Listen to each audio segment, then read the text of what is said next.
The widow's wreck. The rain hadn't let up in 2 days. It slid down the window like the world was melting. I was sitting in my office with a lukewarm bourbon and an ashtray full of second chances when she walked in. Trouble in a wool coat and heels sharp enough to draw blood. Name's Flanagan, Jake Flanagan. I used to dive for the Navy. Now I dig through wrecks for anyone who can pay or lie well enough to make it interesting. She stood in the doorway like she owned the place. Slim frame, expensive coat, a mouth that looked like it knew secrets and didn't mind keeping them. She told me she needed a wreck found and handed me a manila envelope. Inside, a photo of a freighter, the Lucille, a rough map marked in fading ink, and a picture of a man, the kind of face you see in engagement photos or obituaries. She said it was her husband, claimed he went down 3 years ago. The Navy blamed a storm. She blamed the cargo. She told me it was the kind of cargo men kill for.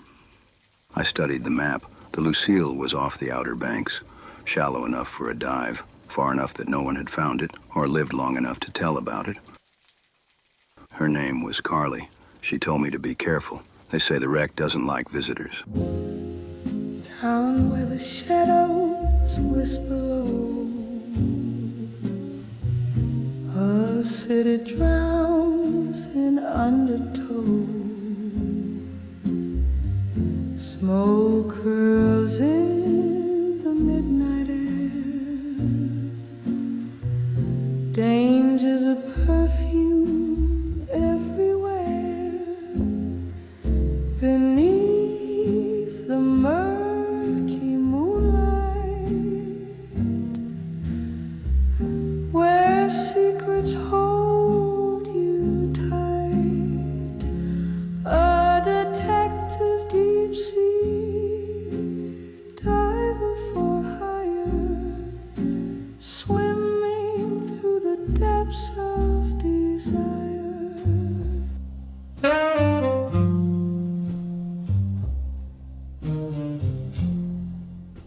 By morning, I was on the dock, loading gear into a beat-up trawler I borrowed from a guy who owed me 3 favors and a tooth.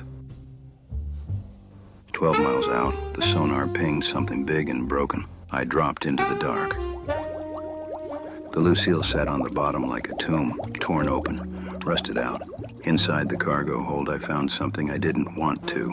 A sealed black case, military grade, not on any manifest. I cracked it open. Inside was a diamond the size of a walnut and a photo.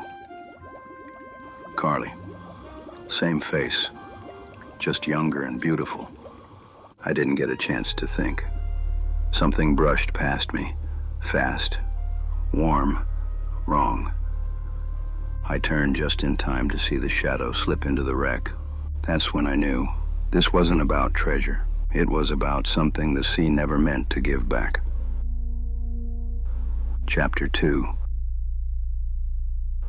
They say the ocean doesn't keep secrets, but they're wrong. It keeps the worst ones, buried in rust, bone, and silence. I surfaced with the taste of blood in my mouth and that cursed diamond in my pouch. Bly was waiting on the boat, said I looked like hell. He wasn't wrong. I told him there was something down there. Not gold, not relics, something that moved. Back in my office, I laid the diamond on my desk like it might bite. The photo of Carly stared back at me. Her eyes weren't afraid. They were remembering. I poured a drink. My hands shook. Then the phone rang. A voice told me I shouldn't have taken it. Said it was awake now. No name, just static, and the feeling that someone was watching me. I locked the diamond in my safe. That night, I dreamed I was back in the water. Only this time, something was waiting. Chapter 3. Morning came gray and heavy. Carly showed up not long after. No small talk this time. She knew I'd found it. I told her about the wreck, the diamond, and whatever was moving down there like it had a memory. She said her husband hadn't died, not in the way the Navy claimed. He volunteered for something secret, something buried. Deep-sea adaptation, a weapon wrapped in flesh. They said he was lost. She didn't believe them. She told me the thing I saw was him, or what was left of him. She said it wasn't after treasure, it was after anyone who knew. She asked me to help contain it, end it if we had to. I said I would, but I didn't say I trusted her. Because I didn't, and not because she lied, but because she was still lying. Chapter 4. We left at first light. Bly piloted the boat.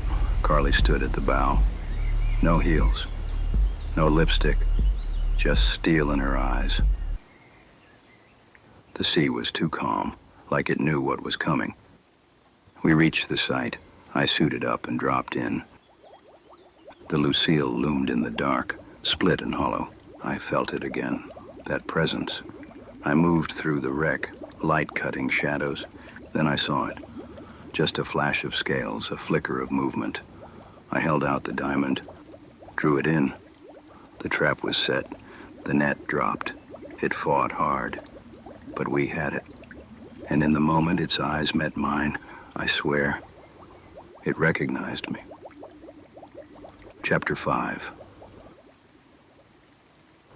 Back on deck, we locked it in chains and steel.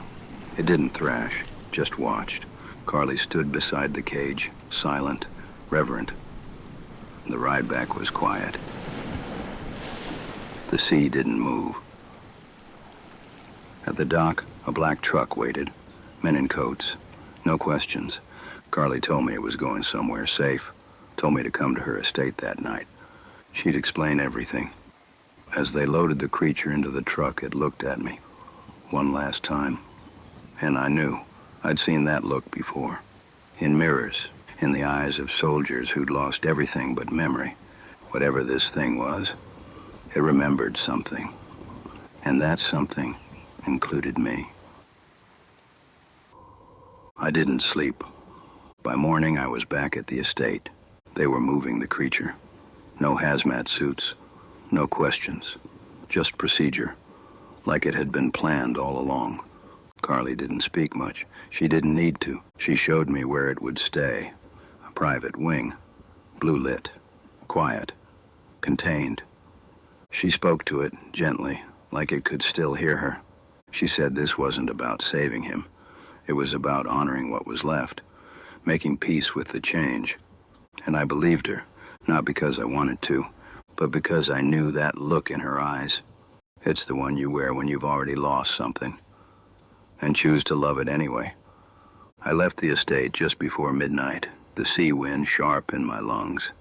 I didn't know if Carly had saved a man, or made peace with a ghost. But I knew this. The ocean didn't give back what it took without a price. And sometimes, the monsters weren't the ones in the water. Neon flickers, a siren's plea. Trouble swims where you can't see. Fathoms deep in a lover's life. I search for truth where